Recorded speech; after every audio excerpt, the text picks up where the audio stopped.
வணக்கம். நான் உங்கள் சிற்றண்டுமா. அன்னப்பால் காணாத ஏழைகட்கு நல்ல ஆவின் பால் எங்கே கிடைக்கும் அம்மா?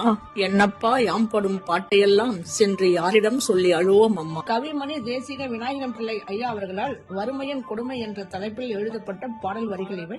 அன்னப்பால் என்று சொல்லக்கூடிய சோறு வடித்த சுடுகஞ்சி கூட இல்லாத ஏழைகளுக்கு நல்ல பசுவின் பால் எங்கிருந்து கிடைத்து விடப் போகிறது? வறுமையின் கொடுமை பற்றி இதைவிட வேறு எவராலும் சொல்லிவிட முடியாது. அத்தகைய வறுமையான காலகட்டத்தை பலரும் கடந்து வந்திருப்போம்.